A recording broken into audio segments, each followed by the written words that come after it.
हाँ, hello students. ये हमारा मैग्नेटिक इफेक्ट ऑफ करंट का लेक्चर नंबर 14 है। इसमें हम एमीटर और वोल्ट मीटर को डिस्कस करेंगे, ठीक है ना। इम्पॉर्टेंट टॉपिक है। और मूविंग कॉइल गैल्वेनोमीटर के नेक्स्ट टॉपिक है। ये मूविंग कॉइल गैल्वेनोमीटर को ही हम एमीटर और वोल्ट मीटर में कन्वर्ट करते हैं। ठीक, आप देखें यहाँ पर एक एक पॉइंट देखिए। ये हमने यहाँ पर एक बैटरी लगाई है 120 वोल्ट की। इसमें 10 ओम का रेजिस्टेंस है। ठीक, इसमें हमने करंट का कैलकुलेशन किया। इसमें एज्यूम कर ली हमने करंट आई बन जा रही है। ओके, तो कितनी करंट होगी? 120 से 10 को डिवाइड किया, ठीक, 12 एम्पियर की करंट आएगी। ठीक, ये थ्योरेटिकल टॉपिक से ही समझ में आएगी बात आपको एग्जाम्पल देकर। ठीक, इसके बाद अब इस करंट का हमें मेजरमेंट करना है। तो हमने क्या किया कि सीधे इसमें गैल्वेनोमीटर लगा दिया। गैल्वेनोमीटर जो है ये 120 वोल्ट का है। सेम हमने बैटरी ली 120 वोल्ट, 10 ओम का रेजिस्टेंस लगाया और करंट हमने जब गैल्वेनोमीटर लगाई तो इसमें करंट को हमने I2 एज्यूम किया। यहाँ पर हमने करंट को I1 लिया है। I होता है voltage upon resistance, V upon R। जो गैल्वेनोमीटर आप लगाएंगे उसका कुछ ना कुछ रेजिस्टेंस जरूर होगा। हमने एज्यूम कर लिया कि इसका रेजिस्टेंस 2 ओम है। तो चलिए, रेजिस्टेंस कितना हो गया? 10 + 2 यानी 12 हो गया। ठीक, अब जब 12 डिवाइड करेंगे तो करंट कितनी आई? 10 एम्पियर। होनी कितनी चाहिए थी? 12। 2 एम्पियर कम हो गई। इसका मतलब है कि इसको गैल्वेनोमीटर को अगर हम डायरेक्ट लगाते हैं तो हमारी जो रीडिंग है वो रिड्यूस हो जाएगी। हमने लिख दिया I2 < I1 है। ठीक, अब क्या किया, गैल्वेनोमीटर जो हमने लिया है उसको ऐसा कुछ सिस्टम बनाएं कि उसके रेजिस्टेंस को कम करें। कैसे करेंगे वो आगे है।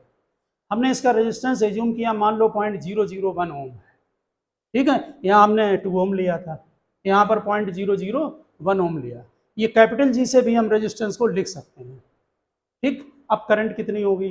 तो 120 ये यहाँ का वोल्टेज है, ये वोल्टेज वही बैटरी सेम लगी हुई है 120 वोल्ट। ठीक, इसको डिवाइड कर लीजिए तो 10 + 0.001। अब जो करंट आई है वो 11.998 समथिंग आई। कितनी थी एक्यूरेट करंट? 12। अब ये नियरली इक्वल है, ये हमने नियरली इक्वल का साइन लगा दिया। ठीक है ना। इसका मीनिंग आप समझ गए होंगे। इसका मतलब ये है कि गैल्वेनोमीटर का रेजिस्टेंस अगर कम है तो चल जाएगा, तो रीडिंग एक्यूरेट आ जाएगी। ठीक, अब यहाँ पर हमने नोट भी किया, hence resistance of galvanometer must be very very less for accurate measurement of current.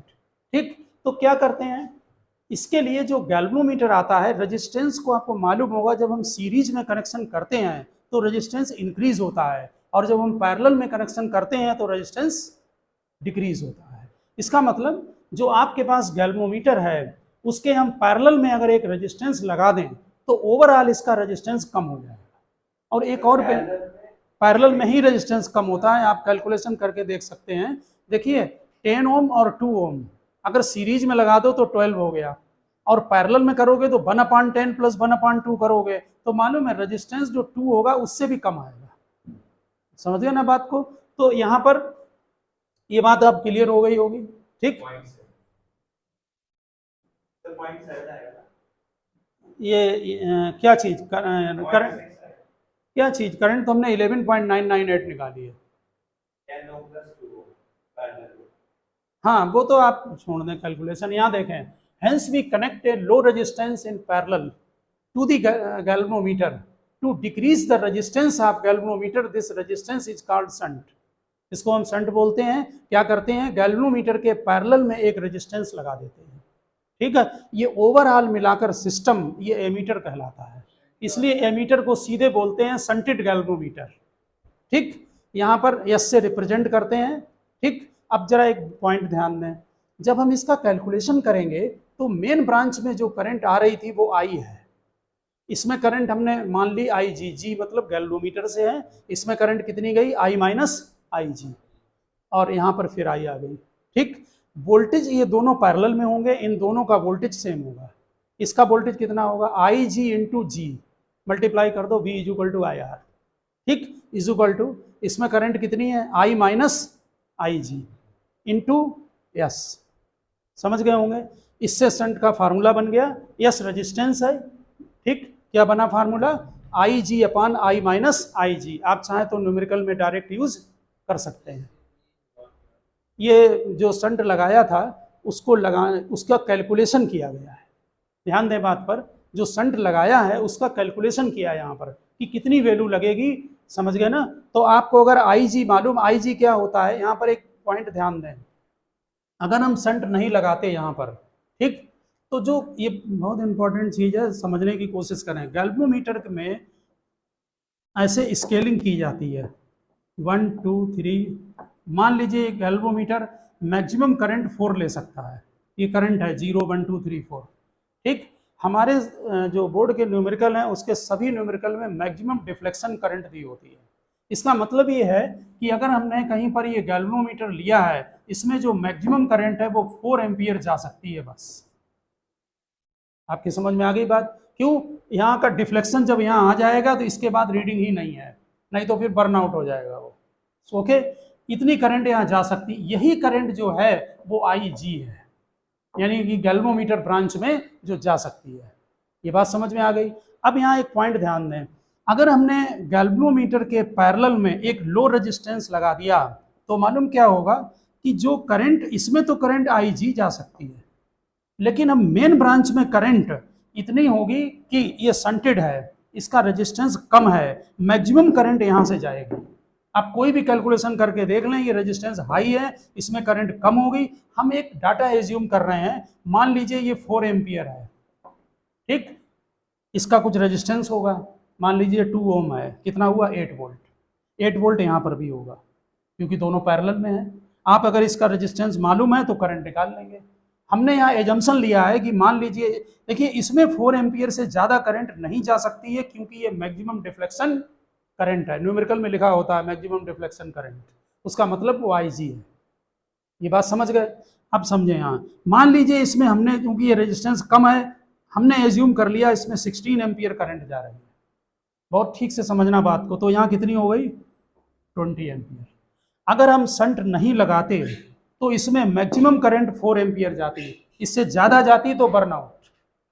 ये बात समझ गए? अब करंट हम ब्रांच में 20 एम्पियर तक ले सकते हैं, लेकिन इसमें 4 ही जाएगी। तुम्हें काम क्या करना है, कैलिब्रेशन बोलते हैं इसको करना, जहां 4 एम्पियर लिखा है इसको चेंज कर दो, यहाँ 20 कर दो, जाने दो 4 एम्पियर, लेकिन रीडिंग कितनी दे रहा है, 20 के अकॉर्डिंग टू दे रहा है। ये बात आपके समझ में आ रही ना, क्योंकि रीडिंग तो ये वाली देगा ना जो बाहर जा रही है, ठीक है ना, इसमें उतनी जाएगी 4।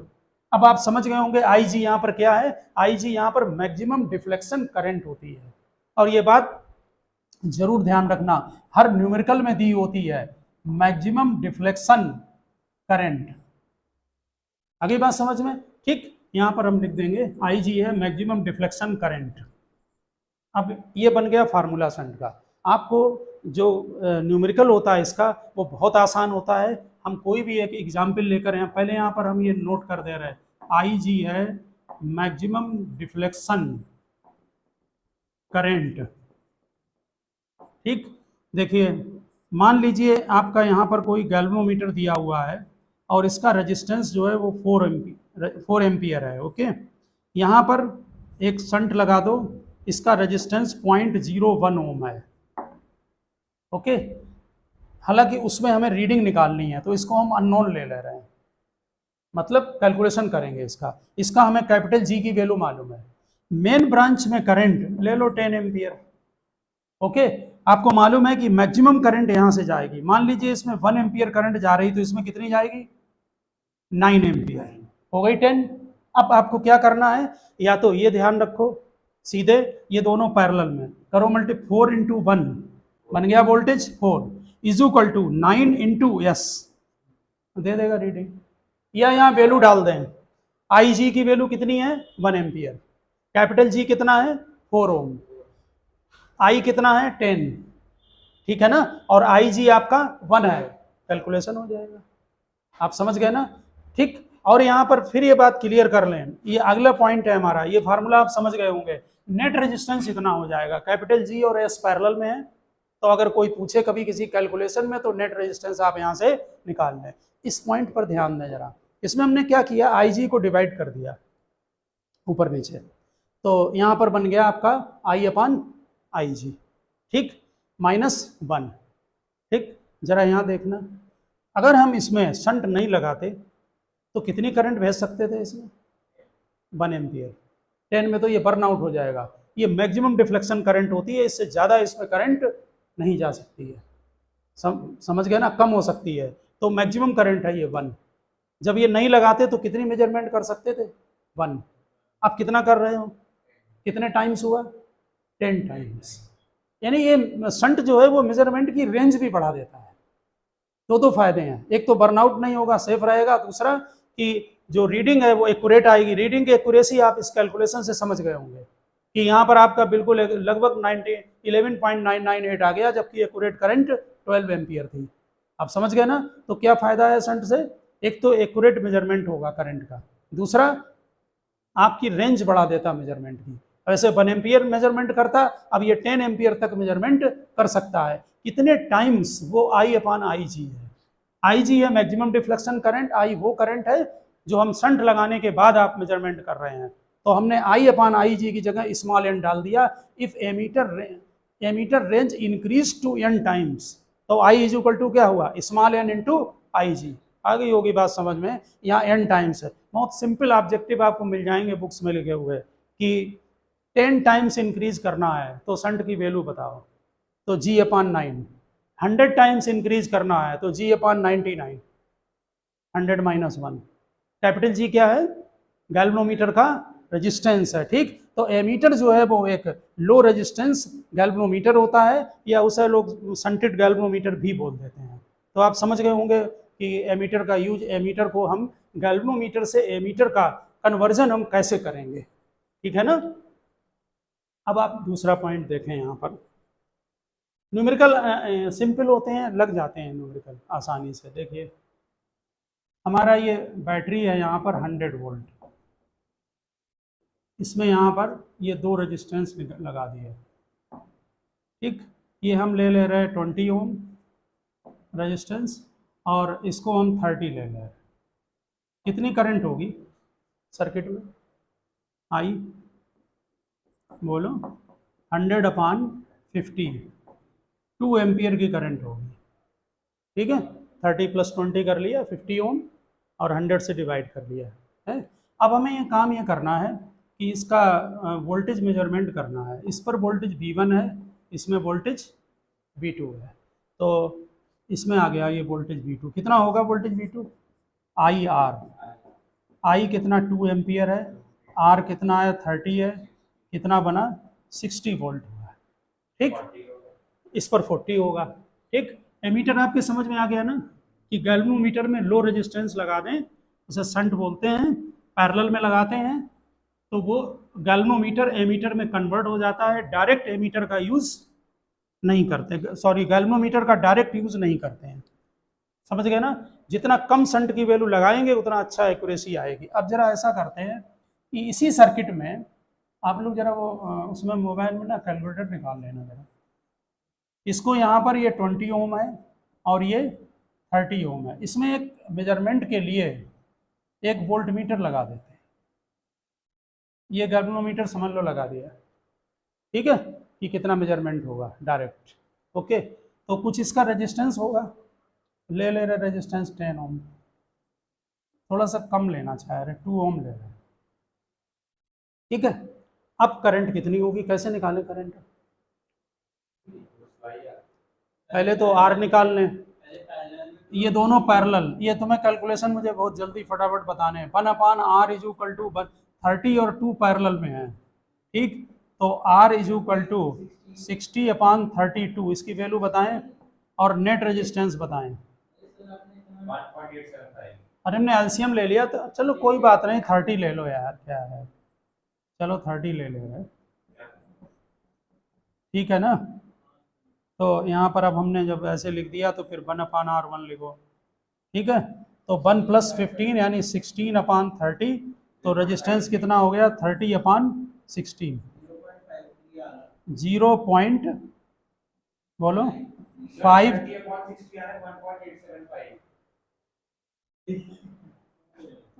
हाँ ये सही कह रहे हैं, 30/16 करो, 1.875 ये बना ओम। आप यहाँ पर ये बात कंफर्म कर लें कि 30 और 2 को जब पैरेलल में लगाया तो नेट रेजिस्टेंस 2 से कम आएगा। समझ गए ना। अब नेट रेजिस्टेंस कितना होगा, ये जो हम कैलकुलेशन बता रहे हैं यही आपके न्यूमेरिकल में काम आएगा और यही वोल्ट मीटर को समझा पाएगा कि क्या इसका कैसे भरते हैं। ठीक है, तो जरा बताएं 20 प्लस 1.875, तो 21.875। अब करंट 100 वोल्ट है, ये बैटरी सेम क्वेश्चन चल रहा है, उसमें रेजिस्टेंस को डिवाइड कर दें 21 पॉइंट, बताओ करंट कितनी आई 100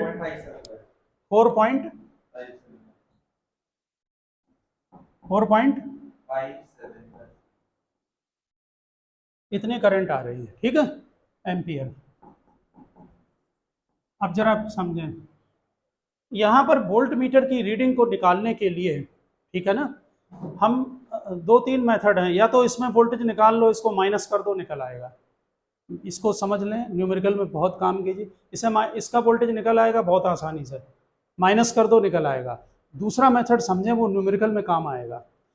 ये जो मेन करंट जा रही है उसमें मेन रेजिस्टेंस को मल्टीप्लाई कर दें इन दोनों को मिलाकर, तो रीडिंग आ जाएगी। ठीक, रीडिंग देखो, V1 इज इक्वल टू आई है IR, फार्मूला लिख दे रहे IR। अगर आप टोटल करंट लेते हैं, ये टोटल ब्रांच करंट है यहाँ की, है ना, तो इसमें फिर टोटल रेजिस्टेंस मल्टीप्लाई करो, इन दोनों का टोटल मिलाकर रेजिस्टेंस कितना है बोलो, 1.875 है। ठीक है, करो मल्टीप्लाई, देखो कितनी रीडिंग आ रही है।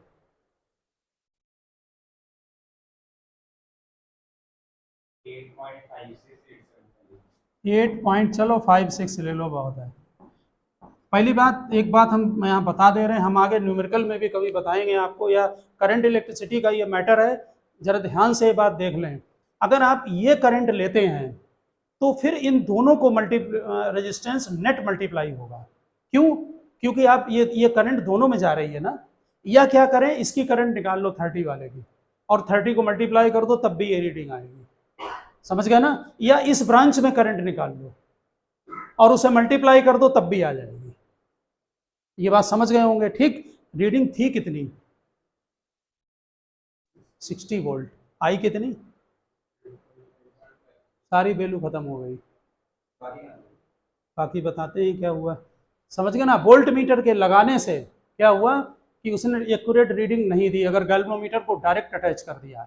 अब एक काम करें, दूसरा कैलकुलेशन करेंगे। ये समझ में आ गया कि रीडिंग उसने बहुत कम दे दी, यहाँ पर हम लिख दे रहे हैं V1 लेस देन V2 हो गया। ठीक है ना। अब दूसरा कैलकुलेशन करेंगे यहीं पर। अब की बार हम जो ये रेजिस्टेंस है इसको 1000 ओम लेंगे। ठीक है, तो अब जरा नेट रेजिस्टेंस फिर बताना है आप लोगों को। 1/R is equal to 1/30 plus 1/1000। जरा रेजिस्टेंस को कैलकुलेट करें, एलसीएम कितना हो जाएगा 3000। ठीक है, यहाँ कितना आएगा 1/R लिख दें। ठीक है, यहाँ 100, यहाँ 1, तो R is equal to 3000 divided by 101। जरा बता दो फटाफट कैलकुलेशन कितना है। 29.70। ठीक है, 29.70। आप समझ गए होंगे, लगभग 30 के इक्वल आ गया, 29.70।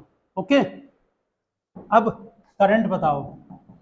करंट 100 डिवाइडेड बाई 20 ये है, 29 ये है, तो कितना हुआ 49.70। जरा बताएं करंट।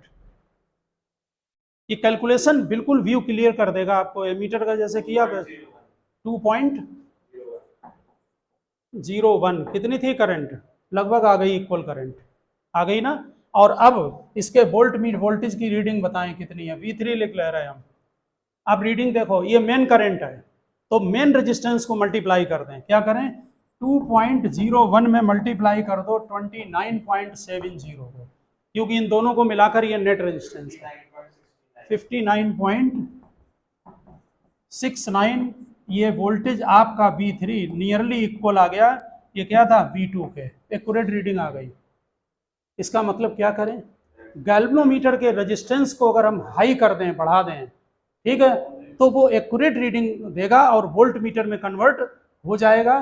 तो ये रेजिस्टेंस को इंक्रीज करने का मेथड क्या है,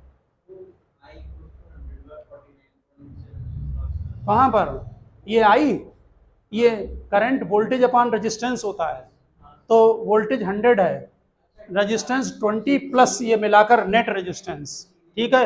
ये तो हमने हटा दिया, आपको लेक्चर सुनना पड़ेगा वीडियो से, ठीक है ना, हटा दें हम इसको। अब जरा समझें यहाँ पर, इसका मतलब ये है कि अगर आपको गैल्वेनोमीटर को वोल्ट मीटर में कन्वर्ट करना है तो गैल्वेनोमीटर के सीरीज में एक हाई रेजिस्टेंस लगा दो, ये पूरा सिस्टम मिलकर ये वोल्ट मीटर कहलाएगा। और एक बात ध्यान रखें, इनके ये हमेशा सिस्टम पैरेलल में लगाया जाता है। तो जैसे हमने यहाँ पर लगाया वोल्ट मीटर को, तो करंट न्यूमेरिकल एक ही जैसे लगते हैं, मेन ब्रांच तो ये करंट है ना, इसमें से कुछ इधर जाएगी और कुछ इधर चली जाएगी, ठीक। तो जैसे हाँ, जैसे ये कोई रेजिस्टेंस, हाँ अगर एमीटर में रेजिस्टेंस लो होता है ना तो आइडियल एमीटर का रेजिस्टेंस 0, और जब वोल्ट मीटर में कन्वर्ट करते हैं तो रेजिस्टेंस हाई होता है, तो आइडियल वोल्ट मीटर का रेजिस्टेंस इनफाइनाइट, ठीक। तो हमें मान लो इसका कैलकुलेशन करना है, इसके अक्रॉस वोल्टेज का, तो हमने क्या किया, ये गैल्वेनोमीटर लेकर इसके सीरीज में एक हाई रेजिस्टेंस लगा दिया। मेन ब्रांच करंट ये आई है, मान लो इसमें आई 1 गई तो इसमें चली गई आई माइनस आई 1, ठीक है। अब जब आप कैलकुलेशन करेंगे तो सेम मेथड है, आई 1 में R1 मल्टीप्लाई करें, इन दोनों वोल्टेज हो गया ये, इज इक्वल टू दिस। यहाँ पर भी हमने आपको ये बात बताई थी कि अगर आप किसी तरह से ये I1 निकाल लें तो I1 निकल आता है, I1 में 30 मल्टीप्लाई करो, इसका वोल्टेज आ गया, वही हमने पॉइंट लिखा है। और इसमें करंट अगर मान लीजिए I है तो इसमें कितनी हो गई, I माइनस I1 हो गई, समझ गए ना। तो I माइनस I1 में क्या मल्टीप्लाई करो, जी, वहाँ G प्लस R, तो I माइनस I1 और ये ब्रैकेट में G प्लस R। हम इससे R का कैलकुलेशन करेंगे कि कितना रेजिस्टेंस लगाएं कि वो एक्यूरेट मेजरमेंट आपका दे दे। आप समझ गए होंगे बात को, ठीक है ना। तो एमीटर को आप समझ गए कि हम अगर गैल्वेनोमीटर के पैरेलल में एक लो रेजिस्टेंस लगा दें, जिसको शंट कहते हैं। शंट के 2 यूज हैं, क्या क्या हैं, एक तो एक्यूरेसी बढ़ा देता है मेजरमेंट की, ठीक है, और दूसरा रेंज भी बढ़ा देता है, वो है, समझ गए ना, सेफ तो रहेगा ही। हाँ, अब वोल्ट मीटर जो है वो क्या होगा, गैल्वेनोमीटर को जब वोल्ट मीटर में कन्वर्ट करेंगे तो आप सीरीज में उसमें एक हाई रेजिस्टेंस लगा दें, ठीक है। जनरली उसको नाम नहीं कुछ देते हैं, ऐसे आप न्यूमेरिकल इसी तरह से उसको सॉल्व कर लेंगे, ओके ना, ठीक है ना। तो ये जो है हमने यहाँ पर नेक्स्ट आर्टिकल किया है, इसमें ये कंपैरिजन है इलेक्ट्रिकल एंड मैग्नेटिक फोर्स का, ओके। तो यहाँ पर देखें, ये 2 चार्ज पार्टिकल हैं, ये V1 और V2 वेलोसिटी से जा रहे हैं, ठीक। तो जब दोनों चार्ज पार्टिकल हैं, दोनों Q1 और Q2 हैं, पॉजिटिवली चार्ज्ड है, इसका मतलब इनमें रिपल्सन लगेगा, कूलम का फोर्स का फार्मूला लगेगा, ओके। और वेलोसिटी से मूव भी कर रहे हैं तो मैग्नेटिक फोर्स भी लगेगा। हमने आपको एक आर्टिकल बताया था स्टार्टिंग में, मैग्नेटिक जो स्टार्ट किया था, कि जब भी कोई चार्ज पार्टिकल रेस्ट में है तो उनमें केवल इलेक्ट्रिकल फोर्स लगता है, और अगर मोशन में है तो इलेक्ट्रिकल और मैग्नेटिक दोनों लगेंगे, दोनों फील्ड बनते हैं, ठीक है ना। तो जरा देखें यहाँ पर, बहुत सिंपल है आर्टिकल, मैग्नेटिक फोर्स पहले निकाला है। तो ये जो पहला चार्ज है Q1, इसके ड्यू टू यहाँ पर मैग्नेटिक फील्ड कितना होगा, magnetic field due to charge Q1 on Q2, Biot Savart law का फार्मूला ध्यान करें, μ0/4π। वहाँ पर हमने 2-3 पॉइंट लिखाए हैं नीचे कि जब कोई चार्ज Q v वेलोसिटी से मूव करेगा फर्स्ट सेकंड लेक्चर में, तो इसमें ये फार्मूला लगेगा QV sin θ/r², थीटा या 90 है, तो Q1 इसका चार्ज है, V1 इसकी वेलोसिटी है, समझ गए ना बायो-सेवर्ट लॉ से। अब इसके ड्यू टू यहाँ पर फोर्स, हम डायरेक्शन नहीं चेक कर रहे हैं फिलहाल, फोर्स क्या फार्मूला क्या होगा, QVB, याद है ना, लॉरेंज फोर्स में किया था। तो चार्ज कितना है ये Q2, वेलोसिटी कितनी है V2, और मैग्नेटिक फील्ड ये वाला, क्योंकि ये जो क्रिएट कर रहा है, चलो मैग्नेटिक फील्ड की इसमें वैल्यू पुटअप कर दो, ये बन गया फार्मूला, क्या बना, μ0/4π Q1 Q2 V1 V2/r²। अब हम एज्यूम कर ले रहे हैं कि Q1 और Q2 इक्वल है, और ये चार्ज Q के इक्वल ले रहे हैं, और वेलोसिटी भी सिंपल बनाने के लिए कर रहे हैं, तो V1 V2 की वेलोसिटी को इक्वल करके V के इक्वल कर दिया। चलो यहाँ पर क्यू क्यू मल्टीप्लाई करो, क्यू स्क्वायर हो गया, वी और वी मल्टीप्लाई किया, वी स्क्वायर हो गया। ओके, ये बन गया। अब इलेक्ट्रिकल फोर्स देखेंगे। कूलम्स लॉ का फोर्स आपको मालूम 1/4 pi epsilon not Q1 Q2 upon R square. तो मल्टीप्लाई करेंगे क्यू का क्यू में तो क्या बनेगा, क्यू स्क्वायर, ठीक है ना, और अपॉन R स्क्वायर। अब दोनों डिवाइड कर दो। तो जब दोनों डिवाइड करेंगे एक बार ठीक से देख लें, ये क्यू स्क्वायर कैंसिल हो गया, R स्क्वायर कैंसिल हो गया, 4 पाई कैंसिल हो गया, केवल ये बचेगा mu naught epsilon naught v square. ठीक है, म्यू नॉट एप्सिलॉन नॉट का हमने मैग्नेटिक के चैप्टर में आपको डेरिवेशन कराया है, वो 1/c स्क्वायर के इक्वल होता है। c जहां पर लाइट वेलोसिटी है, डाल दो वैल्यू यहाँ पर, ये बन गया v/c का होल स्क्वायर। v स्पीड थी इनकी, इक्वल मान ली, और c यहाँ पर लाइट वेलोसिटी है। नेचुरल है कि जो स्पीड v है वो c से बहुत कम होगी, क्योंकि लाइट वेलोसिटी तो बहुत होती है। तो v क्या होगा, लेस देन c होगा। इसका मतलब ये न्यूमरेटर में है, ये लेस देन होगा तो ये भी लेस देन होगा। यानी कि मैग्नेटिक फोर्स जो लगता है दो चार्ज पार्टिकल के बीच में, वो इलेक्ट्रिकल फोर्स से कम लगता बहुत है। आगे बात समझ में, क्योंकि v आपका लेस देन c होगा, यहाँ लिख दिया magnetic force is very much less than electrical force. Similar situation में मैग्नेटिक फोर्स की वैल्यू कम होती है। आप समझ गए होंगे बात, ठीक। अगर कोई, इसका मीनिंग हुआ कि अगर कोई दो चार्ज पार्टिकल मूव कर रहे हैं, उनमें इलेक्ट्रिकल भी लगेगा, मैग्नेटिक भी लगेगा, लेकिन कंपैरेटिवली मैग्नेटिक फोर्स बहुत कम होगा, क्योंकि जनरल में वेलोसिटी कम होगी। इतनी बात समझ गए। दूसरी बात ये कि हमने एक दूसरा आर्टिकल यहाँ पर और लिया है कि relation between dipole moment and angular momentum. Dipole moment तो आपको मालूम है कि number of turn current into area, ठीक है ना। ये दो आर्टिकल जो हमने कराए हैं, ये थोड़ा बोर्ड के लिए टिपिकल है, तो बोर्ड में आप मान के चलें कि ये नहीं आएंगे, ठीक है, मुश्किल है थोड़ा सा, ठीक। तो फिर भी इसको आप जनरल चीज़ें से यहाँ पर कराने से ये फायदा हुआ कि आप ये बात समझ गए कि भाई मैग्नेटिक फोर्स कम होता है इलेक्ट्रिकल से, ठीक है ना। इसी तरह से ये रिलेशन है, दूसरा वाला रिलेशन है, इसमें यहाँ पर एंगुलर मोमेंटम ध्यान है क्या होता है, लिनियर मोमेंटम पता है। लिनियर मोमेंटम क्या होता था, मास इनटू वेलोसिटी, बोलो mv, पता है ना मोमेंटम, मास इनटू वेलोसिटी, उसको मल्टीप्लाई करें तो लिनियर मोमेंटम बनेगा, ठीक। एंगुलर मोमेंटम जो है, जब भी कोई बॉडी रोटेशन में होती है, वही चीज वहां पर एंगुलर मोमेंटम लगेगा, वहां लिनियर मोमेंटम, वहां एंगुलर मोमेंटम। फार्मूला फिलहाल आप समझ लें, केवल उसका मास इनटू वेलोसिटी तो होता ही है वहां पर लिनियर मोमेंटम में, उसमें डिस्टेंस r और मल्टीप्लाई कर दें, यानी mvr। आप जरा चेक करें, देखो relation between dipole moment and angular momentum, ठीक। ये एक चार्ज पार्टिकल है ना, ऊपर से क्या हो रहा है, एंटी क्लॉक रोटेट हो रहा है कि क्लॉक, एंटी क्लॉक हो रहा है। एंटी क्लॉक का मतलब है यहाँ ऊपर क्या बनेगा, ये पॉजिटिव है, नॉर्थ या साउथ, नॉर्थ बनेगा, क्योंकि करंट का डायरेक्शन चार्ज का डायरेक्शन होता है, ध्यान रखना। अगर ये नेगेटिव चार्ज होता तो पलट जाएगा, तो यहाँ साउथ बनेगा ऊपर, ठीक है ना। तो let charge q moving in a circle of radius r with velocity v। इसका मतलब इसके डाइपोल मोमेंट का डायरेक्शन किधर होगा, वो भी अपवर्ड होगा, क्योंकि डाइपोल मोमेंट का डायरेक्शन मैग्नेटिक फील्ड का डायरेक्शन होता है। समझ गए ना बात को, ठीक। तो डाइपोल मोमेंट निकालने के लिए करंट इनटू एरिया की जरूरत पड़ेगी। एरिया तो पाई r स्क्वायर होगा इसका, करंट क्या होगी, Q/T। T आपको ध्यान होगा, करंट इलेक्ट्रिसिटी के चैप्टर से हमने T को किया था कि T होता डिस्टेंस अपॉन स्पीड, डिस्टेंस 2 पाई r चलेगा और स्पीड यहाँ पर v होगी। ओके, हमने यहाँ पर वैल्यू पुटअप कर दी, करंट इलेक्ट्रिसिटी में यूज हुआ है फार्मूला 2 पाई r अपॉन v। अब मल्टीप्लाई कर दो करंट इनटू एरिया दोनों, तो ये फार्मूला बन गया QVR/2। अब एंगुलर मोमेंटम चेक करें, हमने इसको डायरेक्शन भी दे दिया, यहाँ पर यूनिट वेक्टर हमने ले लिया, unit vector vertically upward, unit vector ऊपर की तरफ है, डाइपोल मोमेंट का डायरेक्शन भी अपवर्ड होगा, तो ये QVR/2 बन गया। समझ गए ना।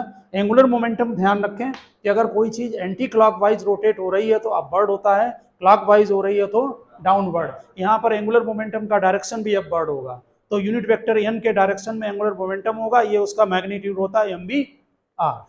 यहाँ पर सेट कर दें, vr की जगह वैल्यू पुटअप कर दो L/m, ये आ गया, m डाइपोल मोमेंट है capital M, Q L/2m।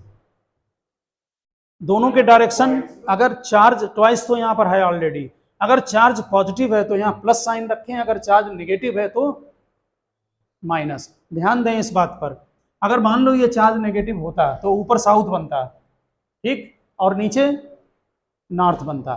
North का डायरेक्शन किधर होगा, डाउनवर्ड। डाइपोल मोमेंट का डायरेक्शन किधर होगा, डाउनवर्ड, लेकिन एंगुलर मोमेंटम अपवर्ड। तब ये दोनों डायरेक्शन अपोजिट हो जाते हैं। इसलिए यहाँ विद साइन डालना। एक बात और याद रखना, यहाँ पर एक चार्ज पार्टिकल सर्किल में मूव कर रहा है, ये डेरिवेशन यूनिवर्सल है। यूनिवर्सल का मतलब समझ लें, अगर डिस्क है और रोटेट हो रही है, मोमेंट ऑफ इनर्शिया के फार्मूले बदलते हैं, लेकिन ये रिलेशन कभी नहीं बदलता है, तब भी यही लगेगा। अगर कोई स्फीयर है, चार्ज पार्टिकल चार्ज दे दिया उसको और रोटेट हो रहा है, तो तब भी उसका रिलेशन यही रहेगा। मोमेंट ऑफ इनर्शिया बदलेगा, डाइपोल मोमेंट बदलेगा, एरिया बदलेंगे, सब कुछ बदलेगा, लेकिन ये रिलेशन यूनिवर्सल रिलेशन। समझ गए ना, उनके डेरिवेशन होते हैं, वो कॉम्पिटिटिव में हैं डेरिवेशन, ठीक है ना, आ भी चुके हैं पुराने उसमें पेपरों में, ठीक है ना। तो यहाँ पर ध्यान रखना, ये रिलेशन किसके बीच में है, एंगुलर मोमेंटम और डाइपोल मोमेंट के बीच में। अब आप लोग फटाफट अपनी कॉपी निकालें और उसमें जरा क्वेश्चन नोट करें, हम बना रहे हैं। ये क्वेश्चन जो हम करा रहे हैं, ये आपके बोर्ड के हैं क्वेश्चन, ये उसके नहीं है, ठीक है ना, इसलिए बोर्ड लेवल में आपको क्वेश्चन ये करने हैं। ये दो करंट कैरिंग, ध्यान दें, इसमें ये दो कंडक्टर हैं, ये एक्स वाई है, दूसरा क्वेश्चन नंबर 1 है, डालें, ये दूसरा कंडक्टर x1 x डैश और y डैश है, ठीक है।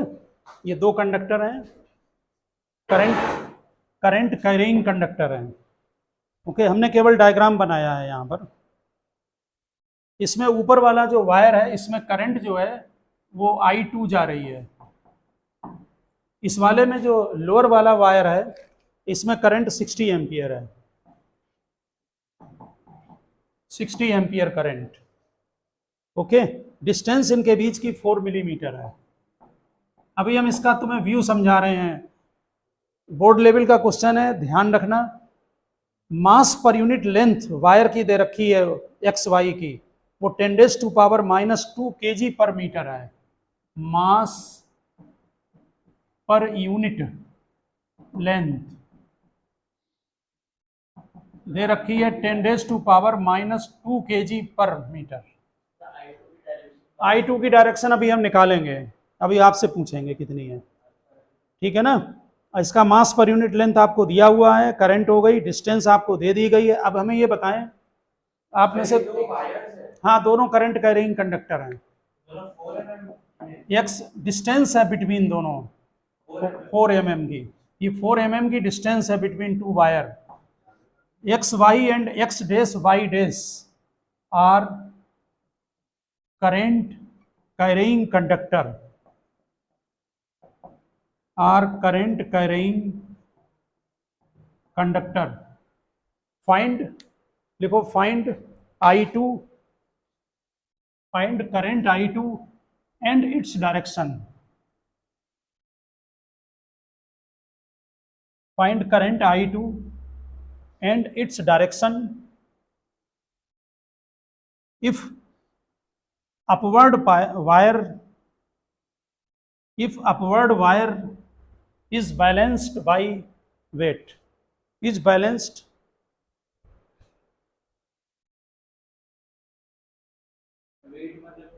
इसका वेट्स को बैलेंस कर ले।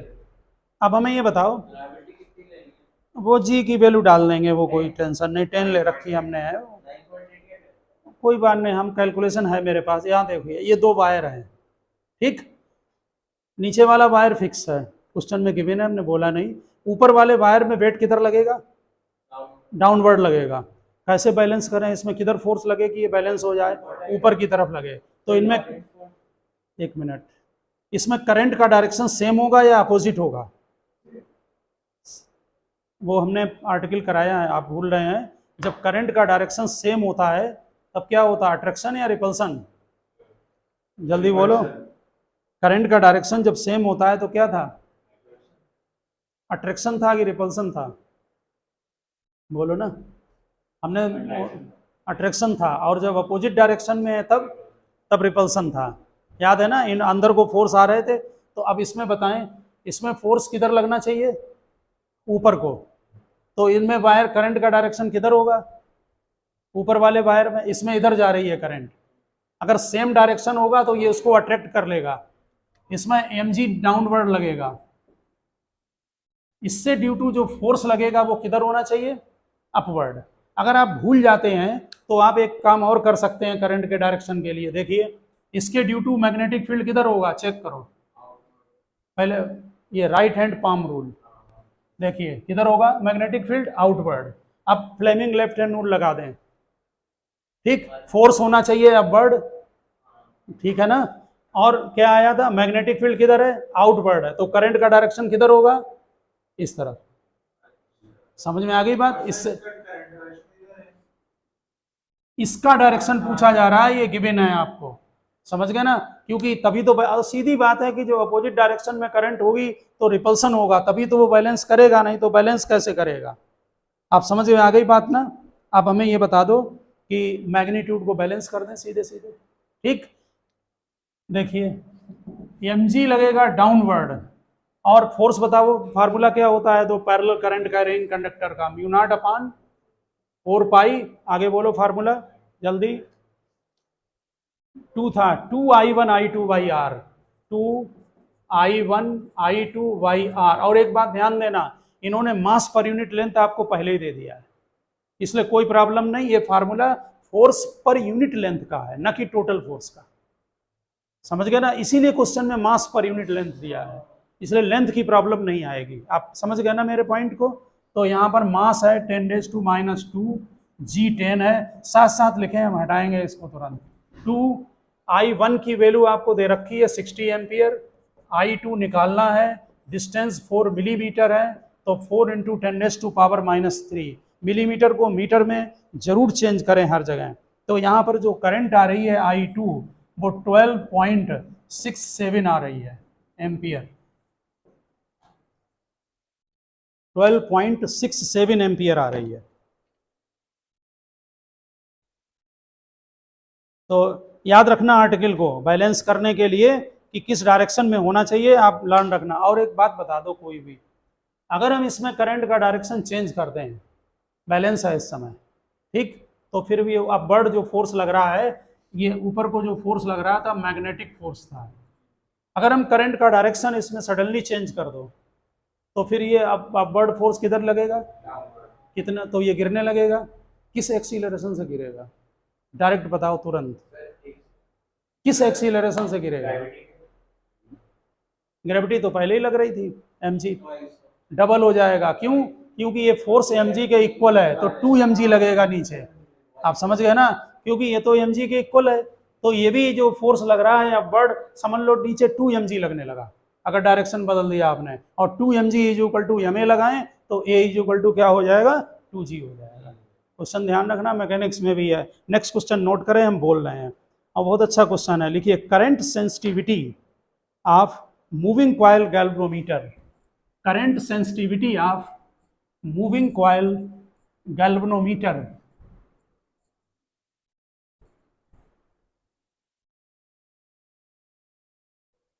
increases by 20%. Current sensitivity of moving coil galvanometer increases by 20% when its resistance 20% when its resistance increases by factor 2, when its resistance increases by factor 2, calculate by what factor, हालांकि इन्होंने percentage में answer दिया, by what factor voltage sensitivity increases, by what factor voltage sensitivity increases. देखिए पहले current sensitivity को हम IS ले रहे हैं, S मतलब सेंसिटिविटी है, I से मीनिंग करंट हो गया, इसको इंक्रीज कर दिया कितना, 20%, तो IS का 20% इंक्रीज कर दो तो नई सेंसिटिविटी इतनी हो गई, IS तो पहले से है और इसका 20% और बढ़ा दो, अर्थमेटिक का पॉइंट है। तो इनका आप एलसीएम ले लें, ये 120 एलसीएम ले 120/100, ठीक है, 6/5 IS, ये हमने कंपेयर कर लिया, पहले वाले से आ गया, ठीक है ना। अब ध्यान दें, रेजिस्टेंस था वो चेंज कर दिया, जो रेजिस्टेंस था आर डेस वो 2R के इक्वल कर दिया। पहले रेजिस्टेंस R था, अब रेजिस्टेंस को 2R कर दिया, समझ गए ना। अब जरा वोल्टेज सेंसिटिविटी का फार्मूला ध्यान दें, voltage sensitivity current sensitivity divided by R है। और बोर्ड में ध्यान रखना डिवाइडेड बाई R है, कहीं करंट इलेक्ट्रिसिटी के चैप्टर से B = IR मत लगा देना, लगा देते हैं स्टूडेंट, समझ रहे ना, इसमें डिवाइड है यहाँ सेंसिटिविटी में, ठीक है ना। और जो नई सेंसिटिविटी होगी वो कितनी हो जाएगी, वो IS की जगह IS days divided by 2R, ठीक लिखा ना। सेंसिटिविटी कराया था हमने मूविंग कॉइल गैल्वेनोमीटर में। अब ध्यान दें, IS डेस की वैल्यू यहाँ पर पुटअप करेंगे हम, ये वाली कितनी है 6/5 IS, तो यहाँ पर वैल्यू पुटअप कर दें 6/5 यानी 3/5 IS आ जाएगा, ठीक। अब परसेंटेज चेंज निकालेंगे, जो ये वोल्टेज सेंसिटिविटी है आपकी V डेस, वो ये हो गई 3/5 IS। देखिए परसेंटेज चेंज हमेशा चेंज अपॉन ओरिजिनल होगा, यहाँ चेक कर लो, VS है पहले वाली सेंसिटिविटी वोल्टेज की, बाद में कितनी हो गई VS डेस, चेंज कितना हुआ VS डेस माइनस VS, ओरिजिनल को डिवाइड करें और 100 मल्टीप्लाई करें, आ जाएगी वोल्टेज सेंसिटिविटी, ठीक। वैल्यू पुटअप कर दे रहे हैं, ठीक है ना। पहले थी VS, ये VS वाली जो है वो ज्यादा है, VS डेस कितनी आ रही है देखो, हाँ तो ये VS डेस 3/5 है ना, तो यहाँ पर ध्यान रखना ये कम है, VS माइनस VS डेस चेंज हो गया, वो कम है ना, हाँ ठीक है, हम ठीक लिख रहे हैं। यहाँ पर VS minus 3/5 VS divided by VS into 100, और ये आपका 40% आ रही है। क्वेश्चन सभी आपके बुक्स में मिल जाएगा, दिया हुआ है, ठीक से क्वेश्चन को ध्यान रखें। R कट जाएंगे सब यहाँ डालने पर, R और I, ये आप वैल्यू क्यों, ये यहाँ पर जो डाल रहे हैं ना, यहाँ पर ये यहाँ नहीं डाला हमने R, सॉरी, यहाँ R डाल दोगे तो R कैंसिल,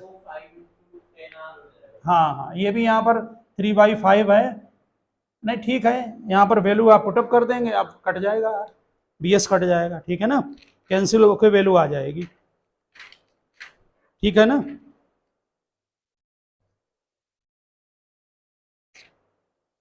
नेक्स्ट क्वेश्चन लिखें,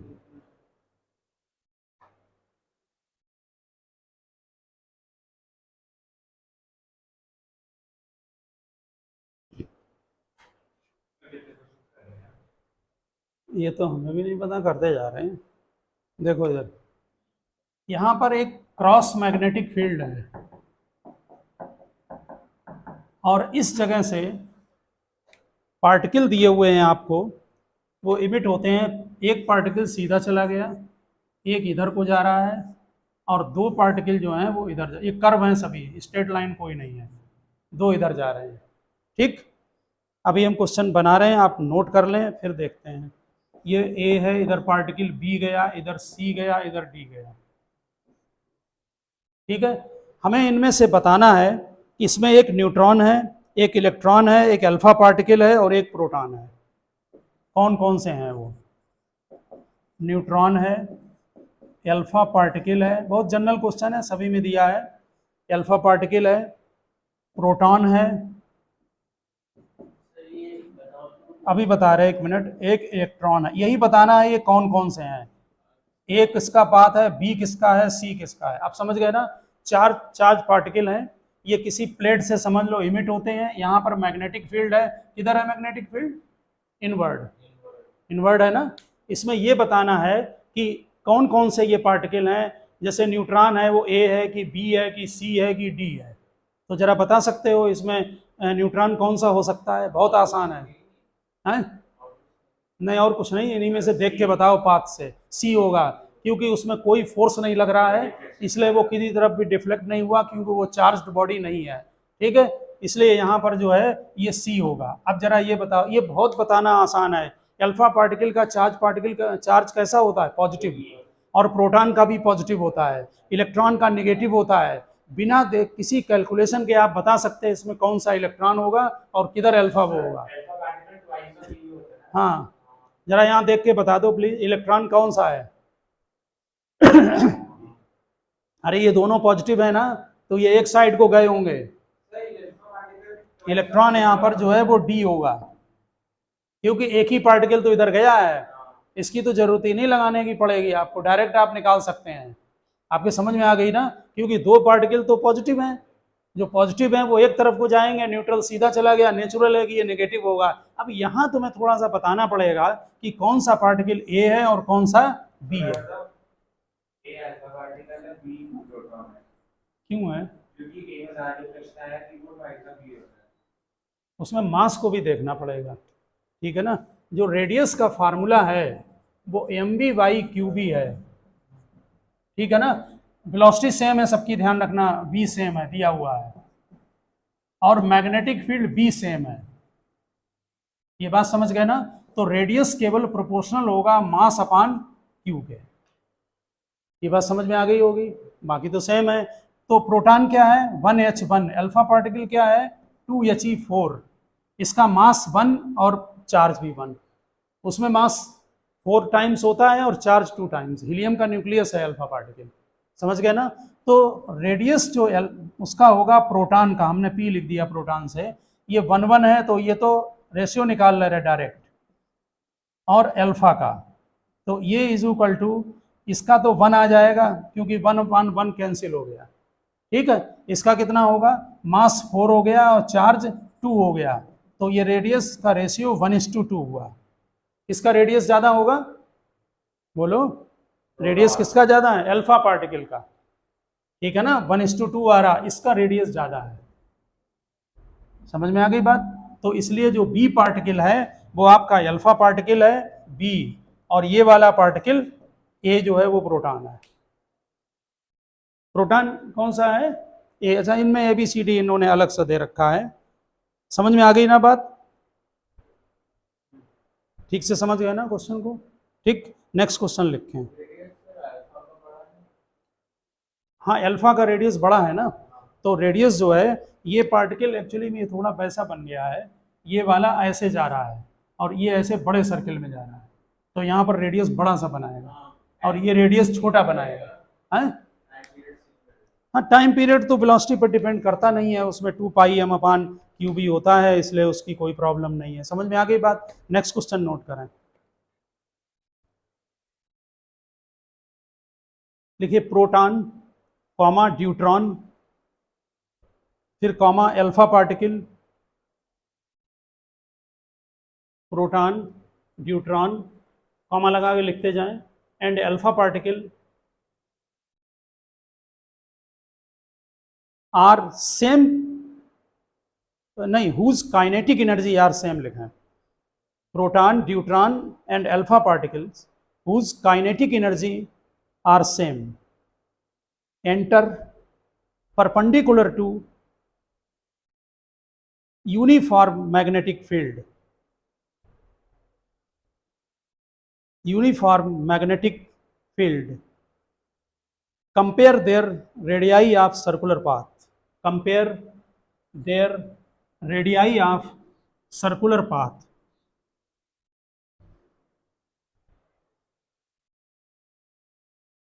ठीक है, तो इसका आप ध्यान रखना, प्रोटॉन और क्या क्या है, ड्यूट्रॉन है और अल्फा पार्टिकल, ये 1h1 होता है, ये 1h2 होता है और ये 2he4 होता है, कि हमें कंपेयर करना पड़ेगा, ठीक है ना। अब रेडियस का फार्मूला, रेडियस आर का फार्मूला है mv/qb, यही फार्मूला लगा रहे थे हमने। इस फार्मूला को लिखाते समय आपको बताया था कि इसको हम मोमेंटम में चेंज कर सकते हैं। आप वहाँ जाएं थ्योरी में, और मोमेंटम का काइनेटिक एनर्जी के साथ रिलेशन है √2mk/qb, ठीक है, ये हम अभी बता देंगे आपको, √2mk/qb, वहाँ हमने इसको करा रखा है। तो ध्यान रखना, अगर वो क्वेश्चन में कहे कि मोमेंटम सेम तो ये लगाएं, अगर वो कहे काइनेटिक एनर्जी सेम तो इसको लगाएं। और एक और होता है कि अगर कोई Q चार्ज पोटेंशियल V से एक्सीलरेट हो रहा है तो energy gained by the particle QB होती है, वो भी लगता है, हमने चारों वहाँ लिखा रखे हैं, ठीक। तो यहाँ पर जो रेडियस है आपकी, वो क्या क्या वेरिएबल है, K सेम है, मैग्नेटिक फील्ड सेम है, इसका मतलब radius proportional to mass upon q है बस। आपका जो लास्ट क्वेश्चन था वो भी इसी पर बेस्ड है, जो एग्जाम्पल दिया हुआ है। आप समझ गए ना? अब वैल्यू पुटअप करा दो। रेडियस प्रोटॉन का इस टू रेडियस ड्यूट्रॉन का इस टू रेडियस ड्यूट्रॉन का रेडियस आर डी लिख दे रहे, और अल्फा पार्टिकल का रेडियस बोलो। पहला लें 1h1, तो ये तो 1/1 रहेगा, यहाँ पर लिख दीजिए आप 1:2। ड्यूट्रॉन में क्या डालेंगे? ऊपर यहाँ √2 और नीचे 1, तो यहाँ पर √2 आ जाएगा। इस टू अल्फा डालो, ये 4 डालेंगे मास में और चार्ज में 2 डालेंगे तो कैंसिल हो जाएगा, तो 1:√2:2 1। आप समझ गए ना बात?